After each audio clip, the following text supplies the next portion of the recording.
नमस्कार मित्रांनो, मालिका जगत या चॅनलमध्ये आपले स्वागत आहे. तर आज आपण लग्नानंतर होईलच प्रेम या मालिकेचे अपडेट जाणून घेणार आहोत. या मालिकेच्या पुढच्या काही भागांमध्ये काय दडलंय यावर आज आपण थोडं बोलूया. नक्कीच. आपल्याकडे जी माहिती आली आहे त्यानुसार कथानक एका मोठ्या वळणावर आहे हो.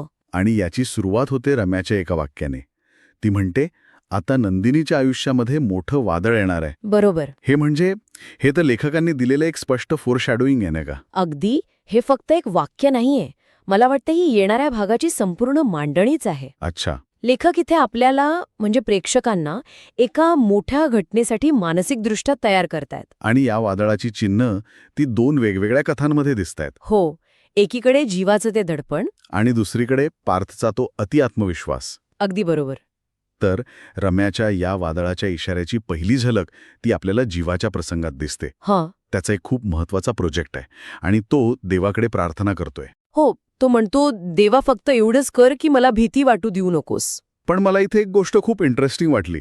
म्हणजे तो प्रार्थना देवाला करतोय पण त्याला खरा आधार मिळतोय नंदिनीकडून. हो. खूप चांगला मुद्दा आहे हा. म्हणजे श्रद्धा आणि मानवी नातेसंबंध यावर लेखक काहीतरी बोलू पाहतायत असं वाटलं. नक्कीच. आणि नंदिनीचा सल्ला तर त्या सीनचा भावनिक गाभा आहे असं मी म्हणेन. ती त्याला म्हणते, तुम्हाला भीती वाटली ना तेव्हा डोळे घट्ट बंद करून तुमच्या आवडत्या व्यक्तीचा चेहरा डोळ्यासमोर आणायचा. भीती लगेच पळून जाईल. बरोबर. आणि हा सल्ला जीवासाठी किती महत्वाचा आहे हे त्याच्या चेहऱ्यावर स्पष्ट दिसतं. हो. लेखकांना इथे हेच दाखवायचंय की मोठ्या संकटात प्रार्थनेसोबतच आपल्या माणसांचा भावनिक आधार किती गरजेचा असतो. पण तुम्हाला असं नाही वाटत का की हा सल्ला थोडा म्हणजे वरवरचा आहे? अच्छा. म्हणजे व्यावसायिक आयुष्यात एवढं मोठं प्रेशर असताना फक्त आवडत्या व्यक्तीचा चेहरा आठवून खरंच भीती जाते का? की हा फक्त एक भावनिक आधार आहे जो प्रत्यक्ष संकटात कदाचित अपुरा ठरू शकतो. हेच त्या वादळाचं पहिलं लक्षण असेल का? वा. ही एक खूप वेगळी आणि महत्वाची बाजू आहे. हो. सध्या तरी म्हणजे त्या क्षणापुरता हा सल्ला जीवाला धीर देण्यासाठी पुरेसा आहे. पण तुम्ही म्हणालात तसं जेव्हा खरं संकट येईल तेव्हा काय होईल? तेव्हा हा भावनिक आधार टिकतो की नाही हे पाहणं महत्वाचं ठरेल. आणि इथेच लेखक एक सुंदर विरोधाभास तयार करतात. कोणता? एकीकडे जीवा भीतीला सामोरं जायला शिकतोय तर दुसरीकडे पार्थ संकटालाच आमंत्रण देतोय. बरोबर. आता काव्य आणि पार्थच्या संवादाकडे वळूया. हो. काव्य त्याला स्पष्टपणे सावध करते. ती म्हणते, आज तुमचा आनंदाचा दिवस नाही आणि या आनंदाच्या दिवसावरती गालबोट लागायला नकोय. हा एक थेट इशारा आहे. अगदी थेट. पण पार्थ ज्या आत्मविश्वासाने तो फेटाळून लावतो ते पाहण्यासारखं आहे. हो. तो म्हणतो, माझ्या चेहऱ्यावरचं हसू आणि ते कसं जाणार आहे. इथेच तर गंमत आहे. लेखक भीती आणि अतिआत्मविश्वास या दोन विरुद्ध भावना एकाच वेळी दाखवत आहेत. बरोबर. यातून त्यांना हे सुचवायचं आहे की संकट तेव्हाच मोठी होतात जेव्हा आपण एकतर पूर्ण घाबरतो किंवा पूर्णपणे बेफिकीर असतो. अगदी. जीवा आणि पार्थ हे एकमेकांसाठी कॅरेक्टर फॉइल्स म्हणून वापरले आहेत. अच्छा. जीवाला भीती वाटते पण त्याला नंदिनीचा आधार आहे.